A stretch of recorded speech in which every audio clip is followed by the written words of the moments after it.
Namaskar, myself Pratik. In this session, we are going to discuss the final step for implementation of multiple linear regression. We are going to perform error analysis in this session.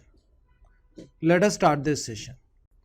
In order to calculate the accuracy of our model, we have different type of errors to perform its error analysis. One such error is mean absolute error. From this formula, you can see that here we have to find out the absolute difference between actual and predicted values. Then we are finding the sum of all the instances for this absolute error. And finally, we are taking the mean or average of this value. In sklearn library, we have a metric sublibrary to perform this operation. This library has a method mean underscore absolute underscore error. In this method, we have to pass two arguments. One is actual value and another is predicted values. So from this syntax, you can see that from sklearn import matrix, we are invoking method mean underscore absolute underscore error of this library. We are passing two arguments. One is actual value and another is predicted value. Actual values of profit are in y underscore test, while its predicted values are in y underscore predict. So we are passing these two values to this method. We are using print method to display its value over the console. The other error, which is commonly used for error analysis, is mean square error. In this case, we are finding the square of actual and predicted value. By squaring the difference, we are actually ignoring the sign. We are finding its sum for all the instances. Then we are taking its mean or average. This mean squared error function is also available in this matrix library. So by using this syntax, we can display its value. Here in matrix library, we are invoking mean underscore squared underscore error function. And we are passing two parameters, that is actual value and predicted value. In this case, it is y underscore test and y underscore predict. By using print method, we are printing its value over the console. The last type of error is root mean square error. Here we are just taking the square root of mean square error value. So we are invoking mean square error method of matrix library to find out the mean square error difference between actual and predicted value. Then we are invoking square root method of numpy library, which we have imported as np. And we are also using print method to display its value over the console. Now let us move to Spyder to execute all these commands to perform error analysis for this model. In order to perform error analysis between actual and predicted values, here we are importing matrix class from sklearn and we are invoking its method mean underscore absolute error to find out the value of this error, and we are passing actual and predicted values. Here actual value is y underscore test and predicted value is in y underscore predict. Same way here we are invoking mean underscore squared underscore error method to check mean square error, and to find out root mean square error we are invoking square root method over the value of mean square error. By using print method, we are displaying its value over the console. Let us execute all these commands to see the value of different kind of errors. Let's press Ctrl plus Enter to execute these lines of code.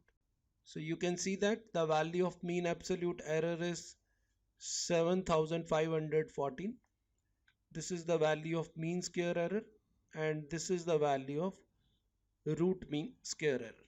We have performed the error analysis to evaluate the performance of multiple linear regression model which we have just built over the dataset of 50 ad agency company.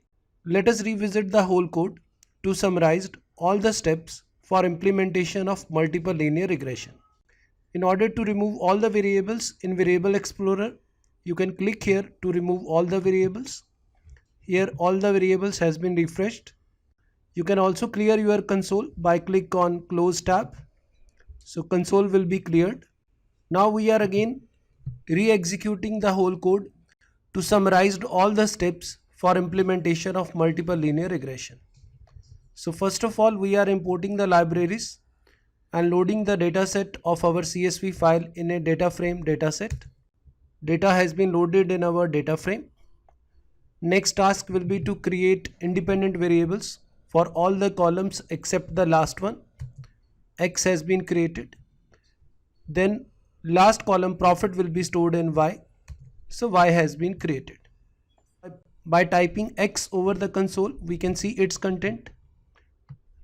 You can see that the last column city is a nominal attribute and it has three values of city, that is Mumbai, Chandigarh and Delhi. In order to label encode this, we have to import label encoder class from pre-processing library of sklearn. We are creating its object and then we are converting this in the column at index value 3 of data variable X into labels. Let us execute these commands. After executing these commands, you can see that city values has been coded into 0, 1 and 2. But we have to create dummy variable for this. In order to create dummy variable, we have to use another class called as one-hot encoder.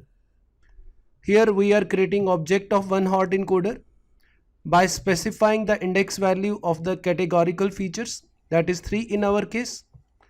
Then we are invoking its fit transform method and we are passing the value of data variable X to this. By using method to array, X will be converted into an array object. Let us execute these commands to create dummy variables for city attribute. So after execution of this, you can see that in X we have 50 rows with 6 columns. By click on this, we can observe that first 3 columns are dummy variable for each unique value of city, while 3 other columns are the expenditures in different areas for that particular company. After this, we have to avoid dummy trap by executing this line. Here we are selecting all the attributes of X except the attribute at index value 0. So we are selecting all the attribute from index value 1 to last. Let's execute this statement. So X has been modified. Now this X has only 5 attributes. It has now 2 dummy attributes and 3 attributes for the expenditure of company in different domains.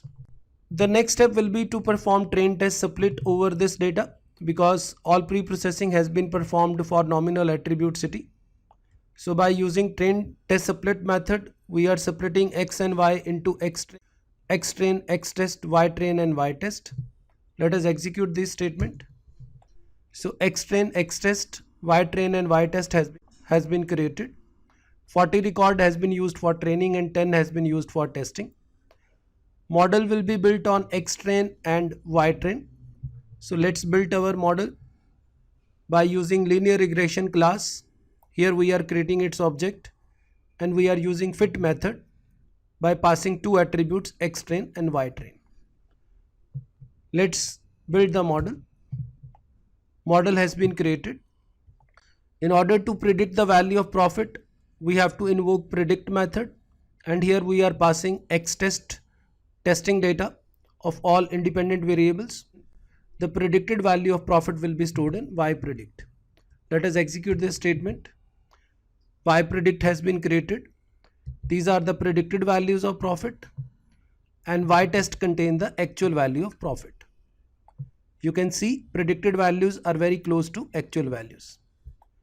In order to perform error analysis, we have to import this matrix library.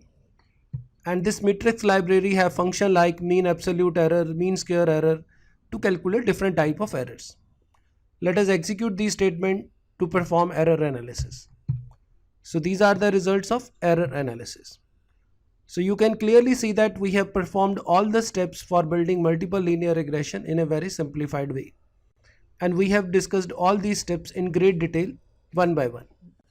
And I hope that after this discussion, you will able to build your own multiple linear regression models for any given data set. This is all about this session, and with this we have completed the discussion on implementation of multiple linear regression.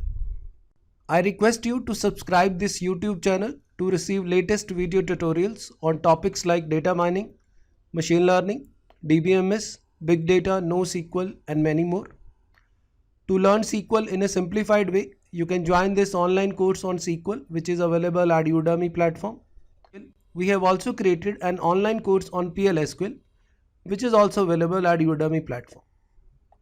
I have also authored books on data mining and data warehousing, DBMS, NoSQL, Beginning with SQL, and PLSQL for beginners. All these books are available at Amazon platform. To read more about this, you can refer my website prateekbhatia.com. Thanks for watching this video.